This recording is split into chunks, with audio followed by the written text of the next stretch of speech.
شروع اللہ کا نام لے کر جو بڑا مہربان نہایت رحم والا ہے۔ سب تعریف اللہ ہی کو ہے جس نے اپنے محبوب بندے محمد صلی اللہ علیہ وآلہ وسلم پر یہ کتاب نازل کی اور اس میں کسی طرح کی کجی اور پیچیدگی نہ رکھی، بلکہ سیدھی اور سلیس اتاری تاکہ لوگوں کو عذاب سخت سے جو اس کی طرف سے آنے والا ہے ڈرائے، اور مومنوں کو جو نیک عمل کرتے ہیں خوشخبری سنائے کہ ان کے لیے ان کے کاموں کا نیک بدلہ یعنی بہشت ہے جس میں وہ ہمیشہ رہیں گے، اور ان لوگوں کو بھی ڈرائے جو کہتے ہیں کہ اللہ نے کسی کو بیٹا بنا لیا ہے۔ ان کو اس بات کا کچھ بھی علم نہیں اور نہ ان کے باپ دادا ہی کو تھا۔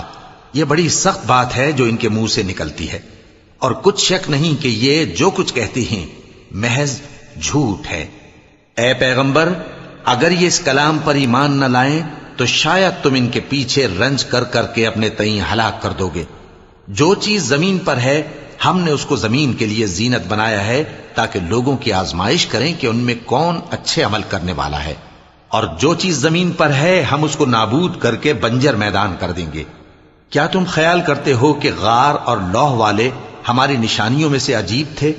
جب وہ نوجوان غار میں جا رہے تو کہنے لگے کہ اے ہمارے پروردگار، ہم پر اپنے ہاں سے رحمت نازل فرما اور ہمارے کام میں درستی کے سامان مہیا کر۔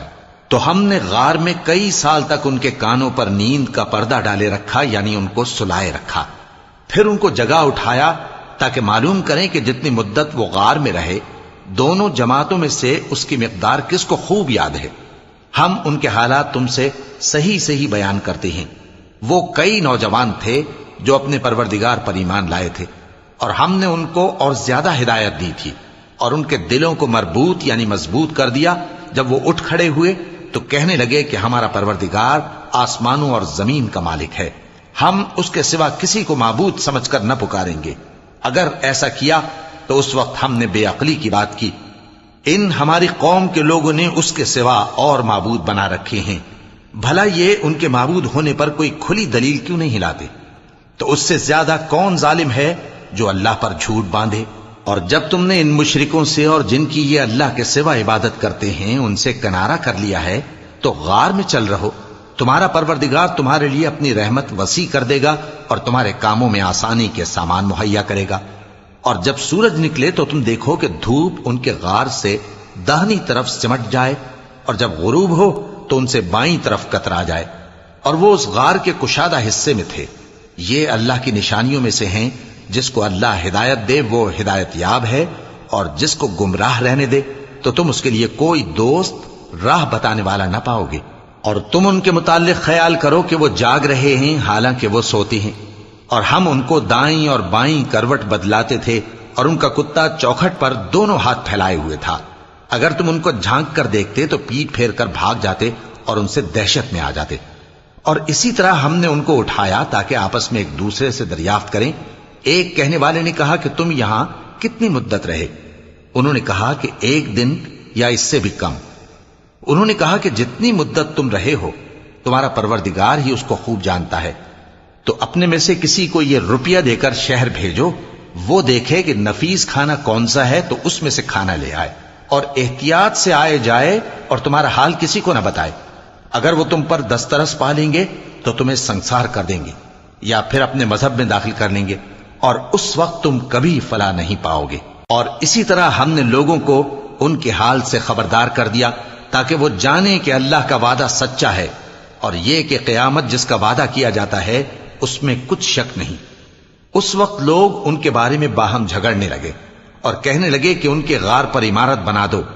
ان کا پروردگار ان کے حال سے خوب واقف ہے۔ جو لوگ ان کے معاملے میں غلبہ رکھتے تھے وہ کہنے لگے کہ ہم ان کے غار پر مسجد بنائیں گے۔ بعض لوگ اٹکل پچو کہیں گے کہ وہ 3 تھے اور چوتھا ان کا کتا تھا، اور بعض کہیں گے کہ وہ 5 تھے اور چھٹا ان کا کتا تھا، اور بعض کہیں گے کہ وہ 7 تھے اور 8واں ان کا کتا تھا۔ کہہ دو کہ میرا پروردگار ہی ان کے شمار سے خوب واقف ہے، ان کو جانتے بھی ہیں تو تھوڑے ہی لوگ جانتے ہیں۔ تو تم ان کے معاملے میں بحث نہ کرنا مگر سرسری سی بحث، اور نہ ان کے بارے میں ان میں سے کسی سے کچھ دریافت ہی کرنا، اور کسی کام کی نسبت نہ کہنا کہ میں اسے کل کر دوں گا، مگر انشاءاللہ کہہ کر، یعنی اگر اللہ چاہے تو کر دوں گا۔ اور جب اللہ کا نام لینا بھول جاؤ تو یاد آنے پر لے لو، اور کہہ دو کہ امید ہے کہ میرا پروردگار مجھے اس سے بھی زیادہ ہدایت کی باتیں بتائے۔ اور اصحاب کہف اپنے غار میں 9 پر 300 سال رہے۔ کہہ دو کہ جتنی مدت وہ رہے اسے اللہ ہی خوب جانتا ہے، اسی کو آسمانوں اور زمین کی پوشیدہ باتیں معلوم ہیں، وہ کیا خوب دیکھنے والا اور کیا خوب سننے والا ہے۔ اس کے سوا ان کا کوئی کارساز نہیں، اور نہ وہ اپنے حکم میں کسی کو شریک کرتا ہے۔ اور اپنے پروردگار کی کتاب کو جو تمہارے پاس بھیجی جاتی ہے پڑھتے رہا کرو، اس کی باتوں کو کوئی بدلنے والا نہیں، اور اس کے سوا تم کہیں پناہ بھی نہیں پاؤ گے۔ اور جو لوگ صبح و شام اپنے پروردگار کو پکارتے اور اس کی خوشنودی کے طالب ہیں، ان کے ساتھ صبر کرتے رہو، اور تمہاری نگاہیں ان میں سے گزر کر اور طرف نہ دوڑیں کہ تم دنیاوی زندگی کی رونقوں کے خواستگار ہو جاؤ۔ اور جس شخص کے دل کو ہم نے اپنی یاد سے غافل کر دیا ہے اور وہ اپنی خواہش کی پیروی کرتا ہے اور اس کا کام حد سے بڑھ گیا ہے، اس کا کہا نہ ماننا۔ اور کہہ دو کہ لوگو یہ قرآن تمہارے پروردگار کی طرف سے برحق ہے، تو جو چاہے ایمان لائے اور جو چاہے کافر رہے۔ ہم نے ظالموں کے لیے دوزخ کی آگ تیار کر رکھی ہے جس کی قناتیں ان کو گھیر رہی ہوں گی، اور اگر فریاد کریں گے تو ایسے کھولتے ہوئے پانی سے ان کی داد رسی کی جائے گی جو پگھلے ہوئے تانبے کی طرح گرم ہوگا اور جو ان کے چہروں کو بھون ڈالے گا۔ ان کے پینے کا پانی بھی برا اور آرام گاہ بھی بری۔ اور جو ایمان لائے اور کام بھی نیک کرتے رہے تو ہم نیک کام کرنے والوں کا اجر ضائع نہیں کرتے۔ ایسے لوگوں کے لیے ہمیشہ رہنے کے باغ ہیں جن میں ان کے محلوں کے نیچے نہریں بہ رہی ہیں، ان کو وہاں سونے کے کنگن پہنائے جائیں گے، اور وہ باریک دیبا اور اطلس کے سبز کپڑے پہنا کریں گے، اور تختوں پر تکیے لگا کر بیٹھا کریں گے۔ کیا خوب بدلہ اور کیا خوب آرام گاہ ہے۔ اور ان سے 2 شخصوں کا حال بیان کرو جن میں سے ایک کو ہم نے انگور کے 2 باغ عنایت کیے تھے اور ان کے گردا گرد کھجوروں کے درخت لگا دیے تھے اور ان کے درمیان کھیتی پیدا کر دی تھی۔ دونوں باغ کثرت سے پھل لاتے اور اس کی پیداوار میں کسی طرح کی کمی نہ ہوتی، اور دونوں میں ہم نے ایک نہر بھی جاری کر رکھی تھی، اور اس طرح اس شخص کو ان کی پیداوار ملتی رہتی تھی۔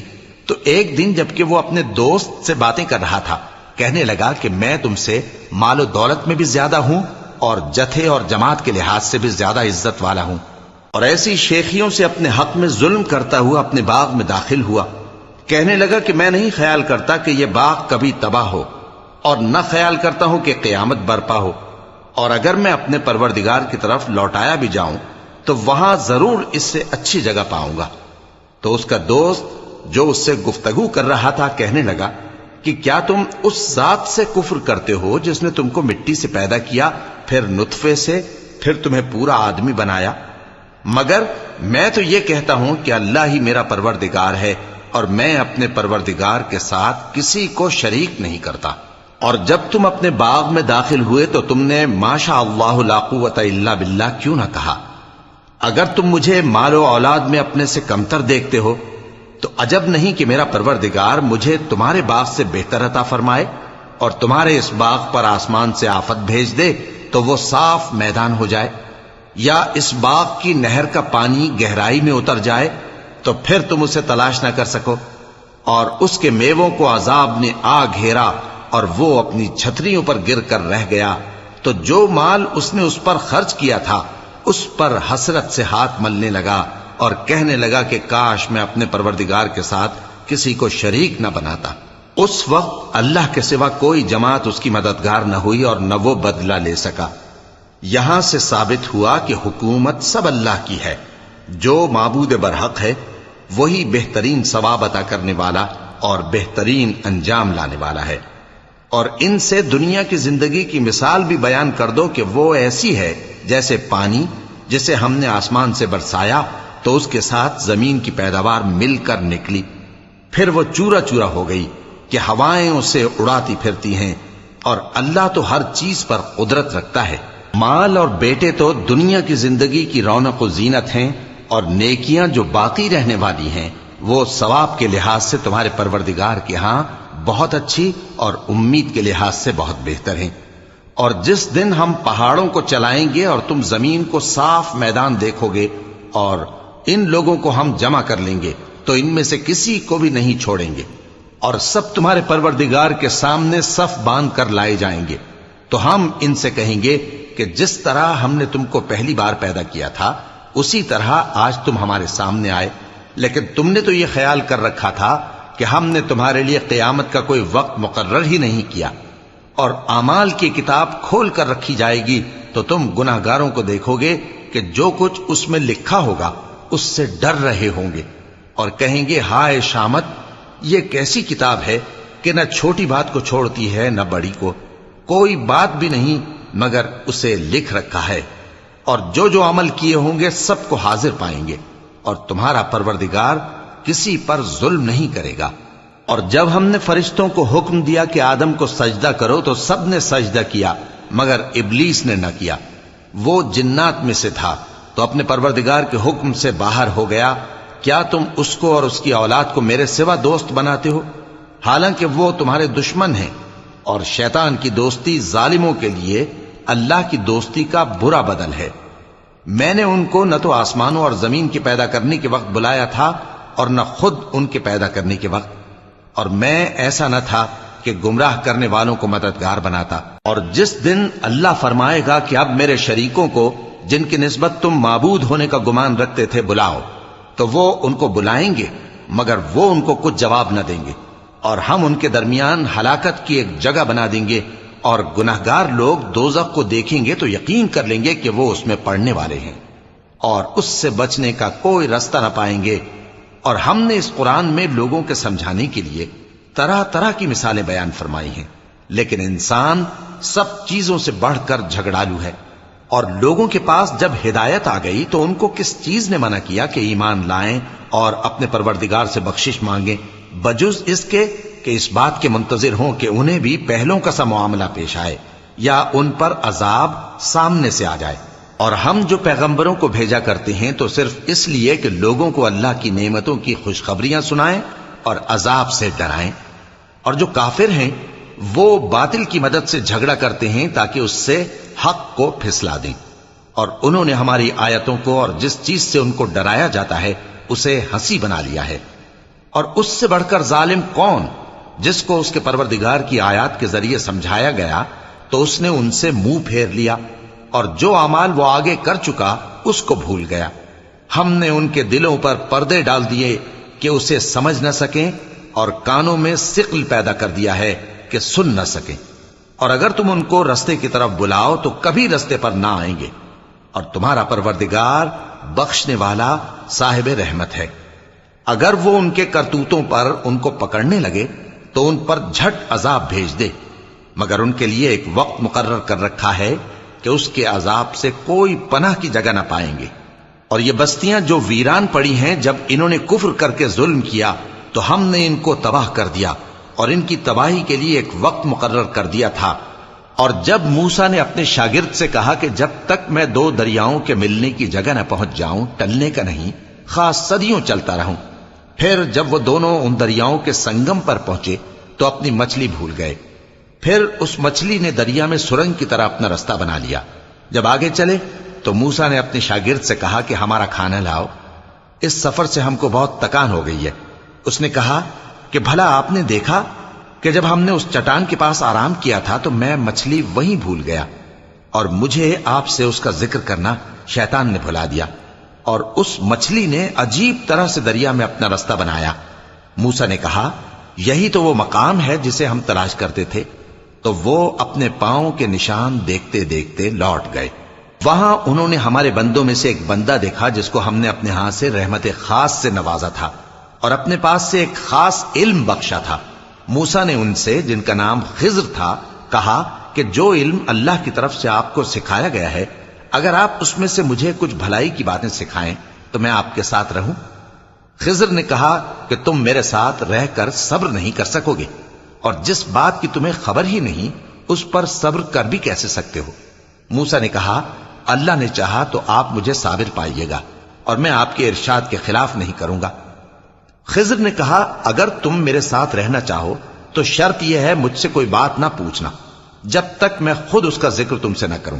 تو دونوں چل پڑے، یہاں تک کہ جب کشتی میں سوار ہوئے تو خضر نے کشتی کو پھاڑ ڈالا. موسیٰ نے کہا کیا آپ نے اس کو اس لیے پھاڑا ہے کہ سواروں کو غرق کر دی؟ یہ تو آپ نے بڑی عجیب بات کی۔ خضر نے کہا کیا میں نے نہیں کہا تھا کہ تم میرے ساتھ صبر نہ کر سکو گے؟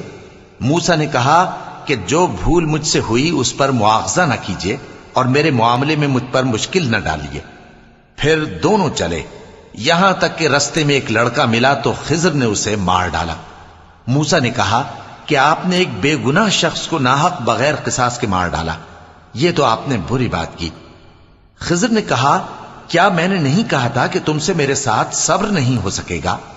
انہوں نے کہا کہ اگر میں اس کے بعد پھر کوئی بات پوچھوں یعنی اعتراض کروں تو مجھے اپنے ساتھ نہ رکھیے گا کہ آپ میری طرف سے عذر کے قبول کرنے میں حد کو پہنچ گئے ہیں۔ پھر دونوں چلے، یہاں تک کہ گاؤں والوں کے پاس پہنچے اور ان سے کھانا طلب کیا۔ انہوں نے ان کی ضیافت کرنے سے انکار کیا۔ پھر انہوں نے وہاں ایک دیوار دیکھی جو گرا چاہتی تھی تو خضر نے اس کو سیدھا کر دیا۔ موسیٰ نے کہا کہ اگر آپ چاہتے تو ان سے اس کا معاوضہ لے لیتے تاکہ کھانے کا کام چلتا۔ خضر نے کہا کہ اب مجھ میں اور تم میں علیحدگی، مگر جن باتوں پر تم صبر نہ کر سکے میں ان کا تمہیں بھید بتائے دیتا ہوں کہ وہ جو کشتی تھی غریب لوگوں کی تھی جو دریا میں محنت کر کے یعنی کشتیاں چلا کر گزارا کرتے تھے، اور ان کے سامنے کی طرف ایک بادشاہ تھا جو ہر اچھی کشتی کو زبردستی چھین لیتا تھا، تو میں نے چاہا کہ اسے عیبدار کر دوں تاکہ وہ اسے غصب نہ کر سکے۔ اور وہ جو لڑکا تھا اس کے ماں باپ دونوں مومن تھے، ہمیں اندیشہ ہوا کہ وہ بڑا ہو کر بد کردار ہوگا تو کہیں ان کو سرکشی اور کفر میں نہ پھنسا دے، تو ہم نے چاہا کہ ان کا پروردگار اس کی جگہ ان کو اور بچہ عطا فرمائے جو اخلاقی پاکیزگی میں بہتر اور محبت میں زیادہ قریب ہو۔ اور وہ جو دیوار تھی سو 2 یتیم لڑکوں کی تھی جو شہر میں رہتے تھے، اور اس کے نیچے ان کا خزانہ دفن تھا، اور ان کا باپ ایک نیک آدمی تھا۔ تو تمہارے پروردگار نے چاہا کہ وہ اپنی جوانی کو پہنچ جائیں اور پھر اپنا خزانہ نکالے۔ یہ تمہارے پروردگار کی مہربانی ہے، اور یہ کام میں نے اپنی طرف سے نہیں کیے، یہ ان باتوں کی حقیقت ہے جن پر تم صبر نہ کر سکے۔ اور تم سے ذوالقرنین کے بارے میں دریافت کرتے ہیں، کہہ دو کہ میں اس کا کسی قدر حال تمہیں پڑھ کر سناتا ہوں۔ ہم نے اس کو زمین میں بڑا اقتدار دیا تھا اور ہر طرح کا سامان اس کو عطا کیا تھا، تو اس نے ایک سفر کا سامان کیا، یہاں تک کہ جب سورج کے غروب ہونے کی جگہ پہنچا تو اسے ایسا پایا کہ ایک کیچڑ والے چشمے میں ڈوب رہا ہے، اور اس چشمے کے پاس ایک قوم دیکھی۔ ہم نے کہا ذوالقرنین تم ان کو خواہ تکلیف دو خواہ ان کے بارے میں بھلائی اختیار کرو، دونوں باتوں کی تم کو قدرت ہے۔ ذوالقرنین نے کہا کہ جو کفر و بد کرداری سے ظلم کرے گا اسے ہم سزا دیں گے، پھر وہ اپنے پروردگار کی طرف لوٹایا جائے گا تو وہ بھی اسے بڑا عذاب دے گا، اور جو ایمان لائے گا اور عمل نیک کرے گا اس کے لیے بہت اچھا بدلہ ہے، اور ہم اپنے معاملے میں اس سے نرم بات کہیں گے۔ پھر اس نے ایک اور سامان سفر کیا، یہاں تک کہ سورج کے طلوع ہونے کے مقام پر پہنچا تو دیکھا کہ وہ ایسے لوگوں پر طلوع ہوتا ہے جن کے لیے ہم نے دھوپ سے بچاؤ کی کوئی اوٹ نہیں بنائی تھی۔ حقیقت یوں ہی تھی، اور جو کچھ اس کے پاس تھا ہم کو سب کی خبر تھی۔ پھر اس نے ایک اور سفر کا سامان کیا، یہاں تک کہ 2 اونچے سیدھے پہاڑوں کے درمیان پہنچا تو دیکھا کہ ان کے اس طرف کچھ لوگ ہیں کہ بات کو سمجھ نہیں سکتے۔ ان لوگوں نے کہا کہ اے ذوالقرنین، یاجوج اور ماجوج اس علاقے میں فساد کرتے رہتے ہیں، بھلا ہم آپ کے لیے خرچ کا انتظام کر دیں کہ آپ ہمارے اور ان کے درمیان ایک دیوار کھینچ دیں۔ ذوالقرنین نے کہا کہ خرچ کا جو مقدور اللہ نے مجھے بخشا ہے وہ بہت اچھا ہے، تم مجھے قوت بازو سے مدد دو، میں تمہارے اور ان کے درمیان ایک مضبوط رکاوٹ بنا دوں گا۔ تم لوہے کے بڑے بڑے تختے میرے پاس لاؤ۔ چنانچہ کام جاری کر دیا گیا، یہاں تک کہ جب اس نے دونوں پہاڑوں کے درمیان کا حصہ برابر کر دیا اور کہا کہ اب اسے دھوکو، یہاں تک کہ جب اس کو دھونک دھونک کر آگ کر دیا تو کہا کہ اب میرے پاس تانبا لاؤ کہ اس پر پگھلا کر ڈال دوں۔ پھر ان میں یہ قدرت نہ رہی کہ اس پر چڑھ سکیں، اور نہ یہ طاقت رہی کہ اس میں نقب لگا سکیں۔ بولا کہ یہ میرے پروردگار کی مہربانی ہے، پھر جب میرے پروردگار کا وعدہ آ پہنچے گا تو اس کو ڈھا کر ہموار کر دے گا، اور میرے پروردگار کا وعدہ سچا ہے۔ اس روز ہم ان کو چھوڑ دیں گے کہ روئے زمین پر پھیل کر ایک دوسرے میں گھس جائیں گے، اور سور پھونکا جائے گا تو ہم سب کو جمع کر لیں گے، اور اس روز ہم جہنم کو کافروں کے سامنے لائیں گے، جن کی آنکھیں میری یاد سے پردے میں تھیں اور وہ سننے کی طاقت نہیں رکھتے تھے۔ اب کیا کافر یہ خیال کرتے ہیں کہ وہ میرے بندوں کو میرے سوا اپنا کارساز بنائیں گے تو میں خفا نہیں ہوں گا؟ ہم نے ایسے کافروں کے لیے جہنم کی مہمانی تیار کر رکھی ہے۔ کہہ دو کہ ہم تمہیں ایسے لوگ بتائیں جو اعمال کے لحاظ سے بڑے نقصان میں ہیں۔ یہ وہ لوگ ہیں جن کی دوڑ دھوپ دنیا کی زندگی میں برباد ہو گئی، اور وہ یہ سمجھے ہوئے ہیں کہ وہ اچھے کام کر رہے ہیں۔ یہ وہ لوگ ہیں جنہوں نے اپنے پروردگار کی آیتوں کو نہ مانا اور اس کے سامنے جانے سے انکار کیا، تو ان کے اعمال ضائع ہو گئے۔ سو ہم قیامت کے دن ان کے لیے کچھ بھی وزن قائم نہیں کریں گے۔ یہ ان کی سزا ہے، یعنی جہنم، اس لیے کہ انہوں نے کفر کیا اور ہماری آیتوں اور ہمارے پیغمبروں کی ہنسی اڑائی۔ جو لوگ ایمان لائے اور عمل نیک کیے، ان کے لیے بہشت کے باغ بطور مہمانی ہوں گے، ہمیشہ ان میں رہیں گے اور وہاں سے مکان بدلنا نہ چاہیں گے۔ کہہ دو کہ اگر سمندر میرے پروردگار کی باتوں کے لکھنے کے لیے روشنائی ہو تو قبل اس کے کہ میرے پروردگار کی باتیں تمام ہوں سمندر ختم ہو جائے، اگرچہ ہم ویسا ہی اور اس کی مدد کو لائیں۔ کہہ دو کہ میں تمہاری طرح کا ایک بشر ہوں، البتہ میری طرف وہی آتی ہے کہ تمہارا معبود وہی ایک معبود ہے۔ تو جو شخص اپنے پروردگار سے ملنے کی امید رکھے، چاہیے کہ عمل نیک کرے اور اپنے پروردگار کی عبادت میں کسی کو شریک نہ بنائے۔